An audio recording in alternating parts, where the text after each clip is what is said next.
Jika posisi bertahan, Verdong akan berkoordinasi dengan Jai untuk mundur mempertebal tembok. Sementara saat serangan balik, ia akan ngacir ke depan bareng gelandang. Selanjutnya dari daerah lini tengah yang berpotensi akan ditempati oleh 3 orang ini.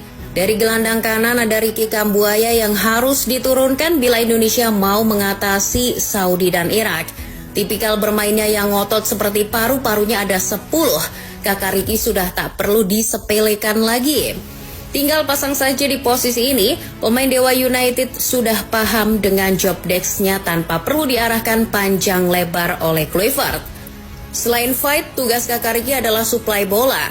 Ambil contoh saat lawan Lebanon lalu di mana Ricky surprisingly berperan cukup bagus dalam melepas umpan yang membelah pertahanan lawan. Di samping Ricky mungkin kalian akan mengira Tom Haye kan? El Profesor memang sosok gaek yang berpengalaman, tapi sudah saatnya memberikan spotlight lebih pada Joy Pelupesi. Gelandang SK Lomel ini memegang peran vital sebagai gelandang jangkar di Timnas Indonesia.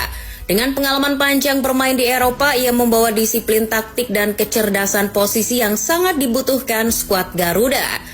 Sebagai jangkar, Pelupesi bertugas menjaga keseimbangan antara lini belakang dan lini tengah, memutus alur serangan lawan, sekaligus menjadi penghubung dalam transisi permainan. Ia bukan tipe gelandang yang gemar tampil flamboyan, melainkan pemain yang bekerja dalam senyap ketika Kambuaya mencak-mencak di area pertahanan Saudi dan Irak. Nah, untuk melengkapi trio di lini tengah kita beri kesempatan untuk Beckham Putra. Biasanya peran ini dijalankan oleh Marcelino Ferdinand. Namun karena Lino tak dipanggil, maka Beckham yang mewarisi posisi ini. Meski posturnya tak begitu tinggi, andalan Persib ini menampilkan permainan yang berkelas saat dipercaya sebagai starter.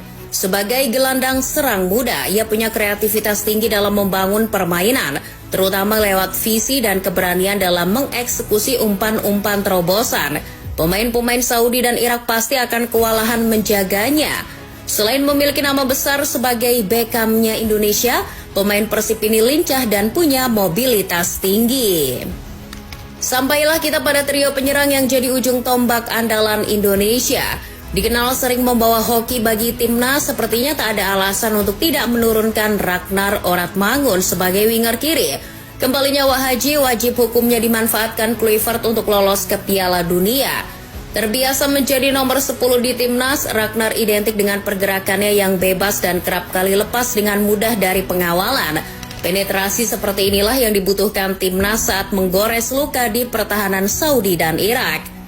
Jangan lupakan juga kalau Ragnar adalah sayap kiri yang berjasa mengirimkan umpan untuk gol Marcelino ke gawang Saudi.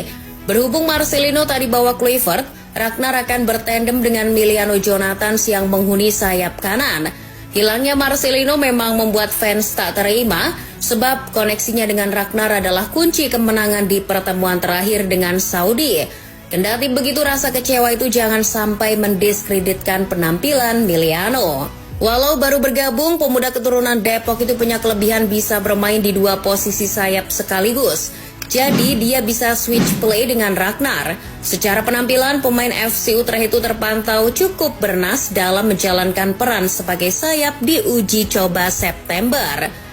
Duet Ragnar dan Miliano nantinya akan bertugas mempermudah jalan oleh Romani menggetarkan jala gawang. Kembalinya Ole usai cedera di turnamen yang keberadaannya penting-penting kagak menjadi anugerah. Bagaimana tidak, bomber Oxford United itu menjadi goal getter yang mengantarkan Indonesia ke putaran keempat.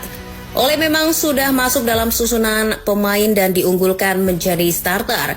Namun Kluivert tetap perlu menyiapkan plan B bila cederanya masih kambuh. Maka Ramadan Sananta atau Stefano Lillipali sudah sepatutnya menjadi pengganti.